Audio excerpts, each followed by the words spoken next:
Happy Winter Solstice!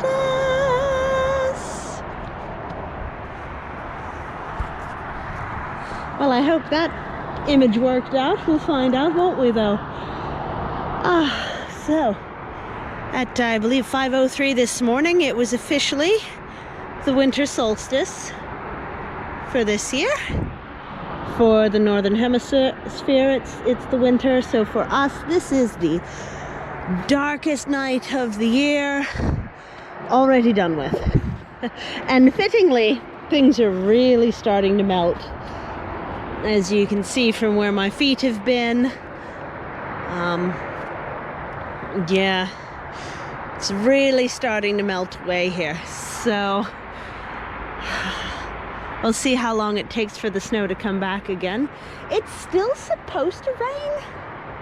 I don't know when it's gonna rain. It still could rain though.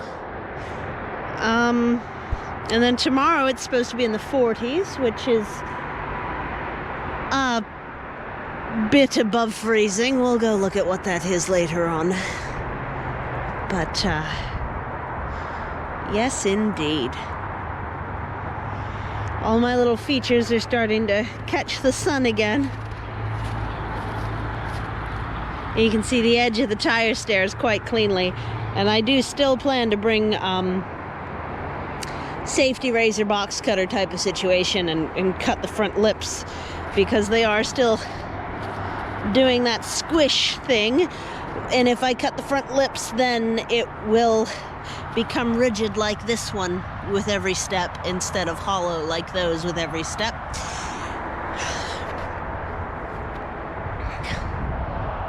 Yeah, we'll go have a look around. The wood chip pile is quite revealing itself over there. Where the stairs are is much more obvious. This path hasn't been used much during the snow. Didn't want to spoil it. But it'll be gone later today, so I guess I may as well spoil it, huh? I'm still thinking about where I'd like a pond to be. And this low point from where it floods in is a decent candidate. Like right through here? Kind of? I don't know. Look at how the cement has, and stones and stuff tend to have solar gain and warm up quicker. And so here you can see all the moss, but also that there's that long gap in front here. Additionally, I think water seeps out because it's quite very uphill from here. And then now you can see where I lost my shovel at more recently, but you can also really see the progress I made with stairs right before the snow came down. And I still need to do this stair.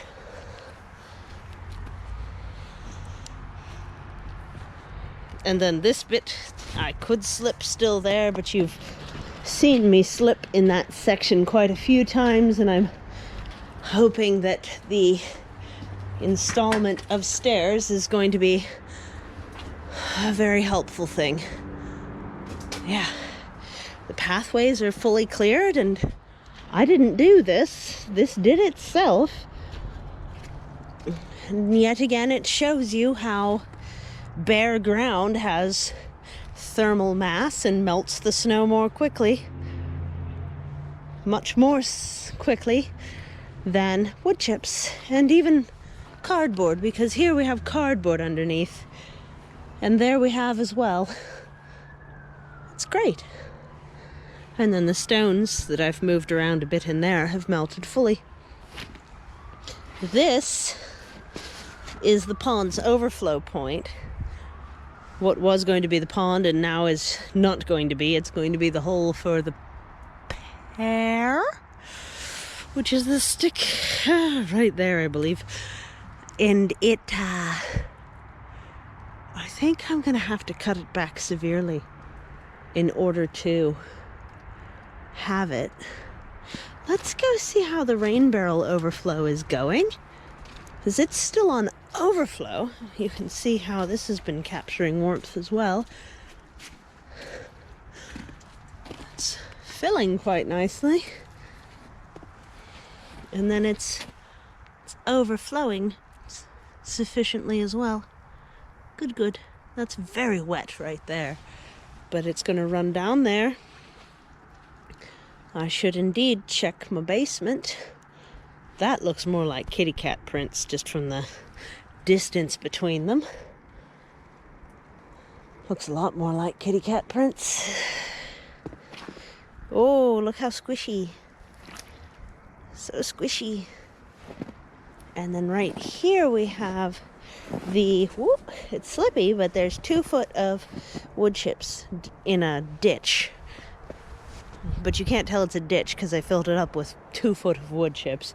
And I plan to continue the deep wood chipping all along the back there. It's the same thing on the other side here. That there are, starting there, I believe, it just sinks down into 2 foot of wood chips. So, there's a bit of wet here as well, huh?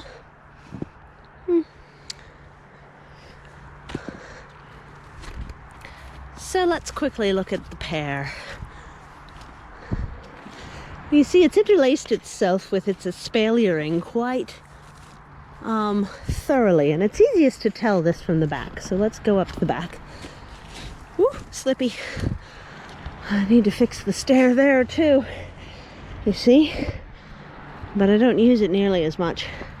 So you can see here that the bark actually split, and here it starts to interlace. Here, this is pretty well free. That run is pretty well free. And then it would need to be cut up here. So it's not as bad. Oh, so like this, yeah, depending on how important that particular scarring is. I don't know. And then, oh, look, it's split down here too. Poor pear tree. It's really quite not well, is it then? Wonder if that's why it's not flowering. Has it got some disease? What do you think? I don't know much about that. Doesn't look good, does it? There's even an open gap in there, look. Look at that. That's not good. Well, I'd still very much like to cut it free of this fencing situation and move it, dig it up, move it over there, and then maybe plant a native persimmon here, because it's in a position where the winds always blow this way and that and never toward the house. So, and you can keep a persimmon relatively short, but I would want something that could get above this imposing hedge beast and give me some privacy as well. Don't know. Still drop its fruit. I won't have to climb a persimmon for its fruit. They drop. I don't know. See my slide? That little mud slick there? So we're going to step sideways. It's just safer that way when something's slick. In here we have a native plum. Well, technically a cherry. It's actually going pretty well.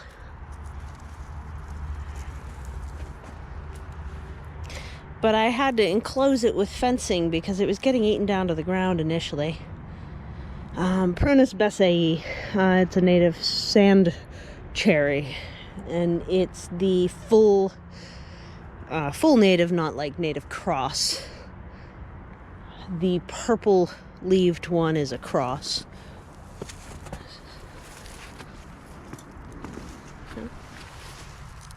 I don't know if anyone else weeds in the wintertime, but I sure do.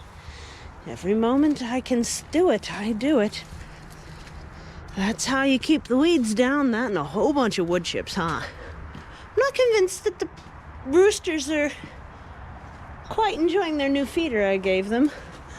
Well, I may have needed more than I thought to trim.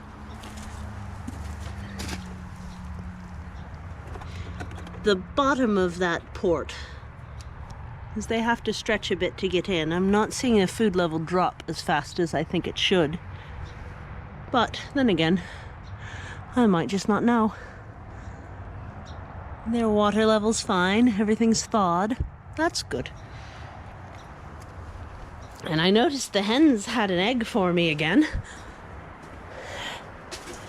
And all except the other baby that we have 7 out of 8 chicks still doing well. And I did put an order in. Oh, we have 2 eggs at least. Because I saw one was behind the feeder. Huh. Let's see. Hi. Hi, Orange. And there's one back there. Oof. They just lay all willy-nilly. I'm sorry, you're crooked and I don't even know which way to tilt you at. And there's one back behind the feeder that I saw from the kitchen window. There we go. Here we go. Yep. So, they're doing really well. The subflooring still catches a bit more than I'd like. Not the flooring, the subflooring. So I might have to take a third try at this. Inch by inch would be ideal, but believe it or not, that's really, really hard to find. You would think that would be relatively easy.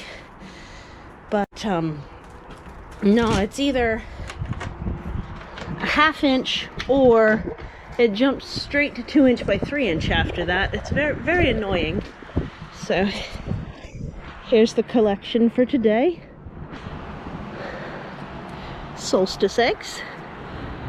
It's very nice. And you can again see the thermal mass of the stones is melting the snow pretty quickly.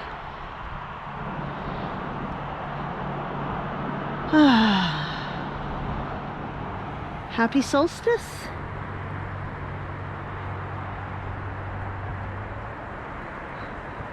I'm looking forward to the longer days. And more snow, because we don't really usually even get snow in December. So there should be more to be had. Alright. Thanks so much, everyone. I'll talk to you soon. Take care. Bye.